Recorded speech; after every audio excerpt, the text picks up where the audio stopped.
क्या हालचाल है, कैसे हो आप लोग? कैसी कट रही है ज़िंदगी? मौज में हो, आनंद में हो, खुश हो? जितने में हो उतने में कैसे हो? अभी तुरंत कमेंट बॉक्स में लिखो, इमिडिएटली राइट नाउ। बहाने बनाना बंद करो।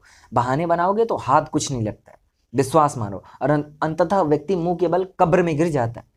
ठीक है, इसी कारण आओ बैठो ज़मीन पर, देखो मेरे पास क्या है और कैसे मैं अपने आसपास की चीज़ों से खुशियां बटोर सकता हूँ और उन मौजूद चीज़ों में कैसे खुश रह सकता हूँ, तो बात बनेगी। तो एक्चुअली अर्थों में आप सबसे अमीर व्यक्ति हो, सबसे खुशहाल व्यक्ति आप ही हो। हैप्पीनेस का और बहुत बड़े बड़े अर्थ नहीं होते हैं जो हमने बना लिए हैं लोगों को देख करके।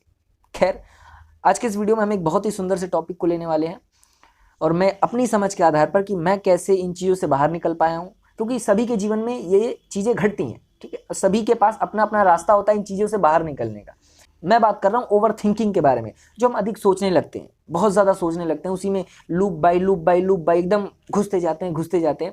और कई दफ़ा ऐसा होता है कि ये जो मेंटली बीमारी होती है ये फिजिकल शरीर पे भी आने लगती है। माइग्रेन वगैरह हो जाता है, भुलक्कड़पन की बीमारी हो जाती है, चीज़ों को भूलने लगते हैं, और कई दफ़ा तो और भी बहुत सारी गंभीर बीमारियां भी हो जाती, कॉन्स्टिपेशन वगैरह हो जाता है अगर आप ज़्यादा सोचते हैं तो। ठीक है, तो देखो ओवर थिंकिंग की भी कई टाइप्स होती हैं।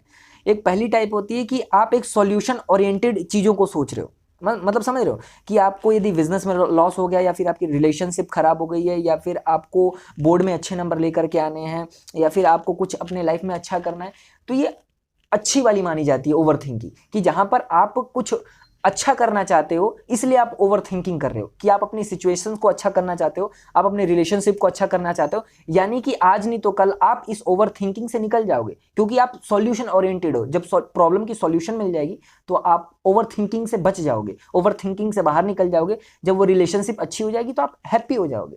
ये वाली ओवर थिंकिंग अच्छी होती है। जब आप कहीं पे प्रॉब्लम की सॉल्यूशन निकाल रहे हो कि मेरे को अपना बिजनेस सही करना है, मेरे को अपनी लाइफ अच्छी करनी है, मेरे को बहुत सारे पैसे कमाने हैं, तो वहां पर प्रॉब्लम की सॉल्यूशन खोजी जा रही है। और जब प्रॉब्लम की सॉल्यूशन मिल जाएगी तो आप हैप्पी हो जाओगे, आप उस प्रॉब्लम से बाहर निकल जाओगे, ओवर थिंकिंग से बाहर निकल जाओगे। लेकिन एक दूसरी टाइप की भी ओवर थिंकिंग होती है जहां पर हम एक बहुत बुरी तरीके से फंस जाते हैं, और ये हमारे मेंटली और फिजिकली बीमारियों का कारण बन जाती है। जहां पर हम फिजिकली बीमार पड़ जाते हैं, सपोज दैट आपकी गर्लफ्रेंड ने छोड़ दिया और आपको उससे उम्मीद नहीं थी कि ये लड़की कैसे छोड़ सकती है। आप एक सीधे साधे इंसान हो, सपोज दैट मान लो सीधे साधे इंसान हो, वो लड़की थोड़ी सी चालाक निकली, उसने आपको धोखा दिया, आपके पैसे लेके भाग गई, आपकी भावनाओं के साथ उसने खिलवाड़ कर दिया, और अब आप इस चीज को लेकर के ओवर थिंकिंग किए जा रहे हो कि किस तरीके से ये मेरे साथ ऐसा कर सकती है, मैंने इसके साथ कितना अच्छा किया, मैंने इसकी कितनी मदद की, मैंने कैसे इसको संभाला, लेकिन जब मेरी बारी आई ये मेरे को छोड़ करके चली गई। तो यहाँ पर एक ओवर थिंकिंग शुरू हो जाती है, जहां पर एक लूप बाय आप फंसते चले जाते हो,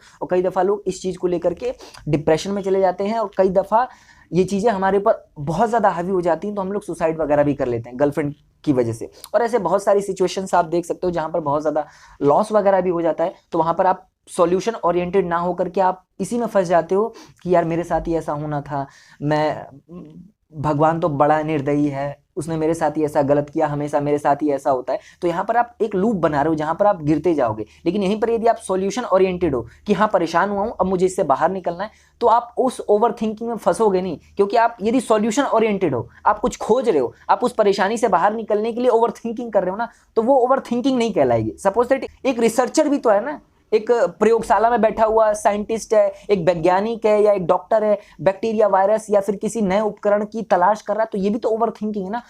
आपने सुना होगा साइंटिस्ट वगैरह अपने प्रयोगशाला में घुस जाते हैं और महीनों दर महीने बाहर ही नहीं निकलते, तो ये भी ओवर थिंकिंग कर रहे हैं ना। लेकिन ये ओवर थिंकिंग नहीं कहलाएगी, क्योंकि वहां पर कुछ वो ऐसा खोज रहे हैं ना जिससे पूरे समाज का कल्याण होने वाला है, और इससे उनको सेटिस्फेक्शन मिलने वाला है, इससे उनके जीवन में खुशियां आने वाली हैं। तो ये ओवर थिंकिंग नहीं है, ये एक सकारात्मक ओवर थिंकिंग है, जो कि ओवर थिंकिंग भी नहीं कहलाएगी। ये एक सॉल्यूशन ओरिएंटेड ओवर थिंकिंग है जो कि आपके जीवन में हैप्पीनेस भर देगी। लेकिन वहीं पे जब हम किसी रिलेशनशिप को लेकर के या फिर कोई भी ट्रॉमा वगैरह हो जाता है, कोई भी सीन यदि हमारे लाइफ में खराब हो जाता है, तो हम ऐसा बोलने लगते हैं यार मेरे साथ ही ऐसा हुआ है, मेरे साथ ही ऐसा होना था, भगवान तो ऐसा ही मेरे साथ करता है, हमेशा मेरे साथ ही होता है, दूसरों के साथ नहीं होता है। तो यहाँ पर आप लूप बनाते चले जाते हो और इसमें आप फंसते जाते हो कंटिन्यूअस, लगातार ही। तो इससे बाहर निकलने के लिए आपको अपना सहारा लेना पड़ेगा। यदि आप अकेले रहते हो और आप अकेले रहने के आदी नहीं हो, क्योंकि कई दफ़ा लोग जो होते हैं ना वो भीड़ में रहने के आदी हो जाते हैं, तो जब वो अकेले होते हैं, सपोज दैट आप कहीं पढ़ने चले गए, वहां पर जाकर के आप ओवर थिंकिंग कर रहे हो, इससे पहले आप घर में थे, सभी लोग आपको संभालने वाले थे, आप वहां पर गए, वहां पर आप ओवर थिंकिंग करने लग गए, तो भी एक सिचुएशन हो जाती है। तो वहां पर आप कुछ अच्छे दोस्त बना सकते हैं जो आपको संभाल सकते हैं। जो आपको मेंटली स्ट्रॉन्ग कर सकते हैं। आपसे पूछें कि आप कहाँ पे, एक लड़की भी हो सकती है जो आपकी हर सिचुएशन पे मदद कर रही है, आपसे पूछ रही है, आपका ख्याल रख रही है। तो इस तरीके से भी आप ओवर थिंकिंग से बाहर निकल सकते हैं। कई दफ़ा लड़कियां भी कुछ अच्छी मिल जाती हैं तो वो भी हमारे जीवन को अच्छा करने का, हमारे जीवन में सकारात्मकता लेकर के आने का कारण बन जाती हैं।